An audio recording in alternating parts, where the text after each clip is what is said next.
In 1820, on a small plantation in Dorchester County, Maryland, a black house servant gave birth to a miracle.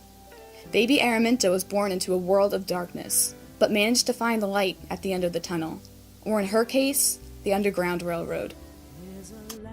During her childhood, all Araminta Ross ever knew was the oppressive life of a slave.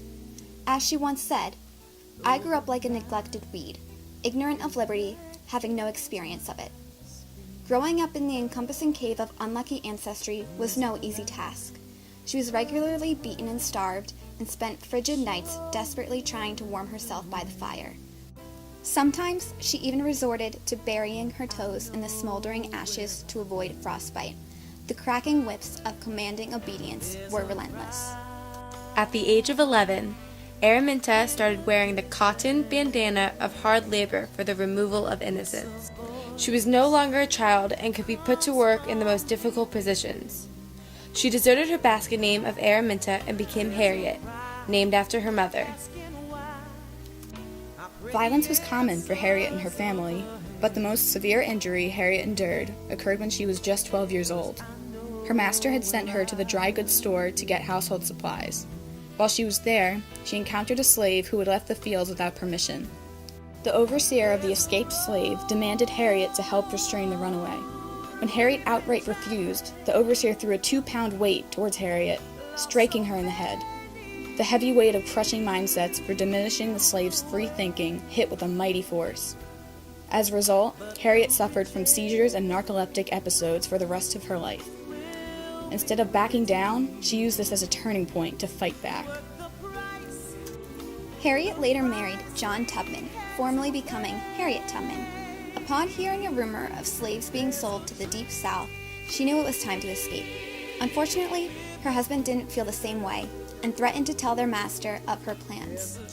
Despite his reservations, Harriet went forward with her plans to escape, as she was an independent black woman who didn't need no man. She had broken free of her binding chains of lifelong submission and taken her first steps out of the cave and into the light. When I found I had crossed that line, I looked at my hands to see if I was the same person. There was such a glory over everything. The sun came like gold through the trees and over the fields, and I felt like I was in heaven. Harriet had crossed the line and walked into the gloriously free state of Pennsylvania.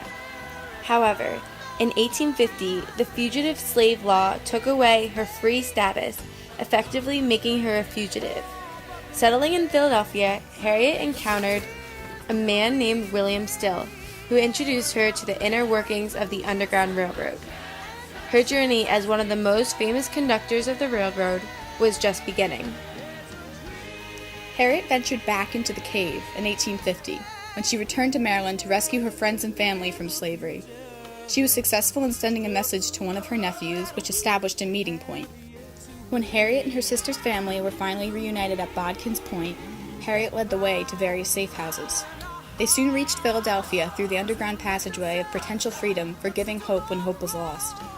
They, too, were free. In the spring of 1857, Harriet set out on her most daring rescue yet. She was on a mission to set her father free. Harriet hopped on the train and traveled in broad daylight, which was a considerable risk because of the bounty for her head. Once she reached Caroline County, she bought a horse and other miscellaneous parts to construct a buggy. Harriet used it to take her father and mother to Thomas Garrett, who arranged for their passage to Canada. Throughout a 10-year span, Harriet Tubman made 19 trips to the South, rescuing more than 300 people. Following the twinkling North Star of critical guidance for mapping out the route to freedom, Harriet achieved success through her organizing abilities. Her ingenious methods included leaving on Saturday nights to avoid the missing slave advertisements that were posted on Mondays, and using sedatives on babies to keep them quiet during the escape. Harriet's most famous technique, however, was to threaten the other escapees with a loaded rifle of undying determination for intimidating the slaves to release their fears.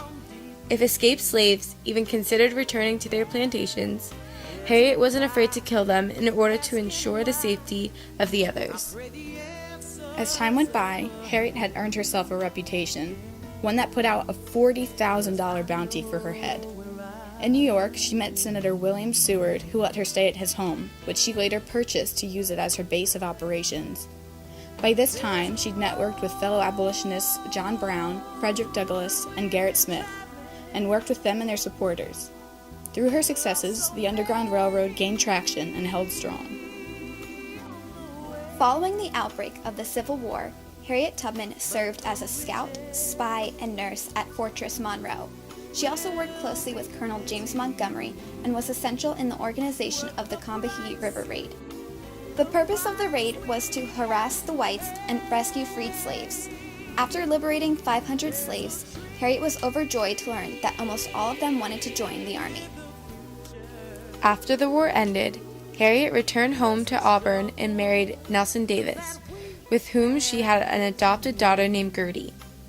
They lived in a peaceful and prosperous marriage for 19 years until Davis's death. Due to financial troubles, Harriet Tubman made ends meet by selling her biography and making speeches around the country.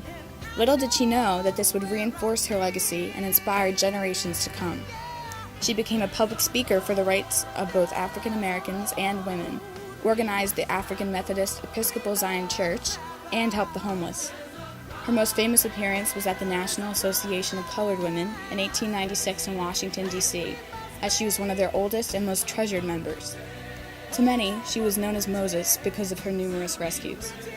In 1913, Harriet Tubman passed away at the age of 93. She was buried in Fort Hill Cemetery in Auburn, New York, with military honors. Thanks to Harriet's fiery spirit and endless determination, she not only escaped her cave of imprisonment, but brought others through the darkness and into the light as well.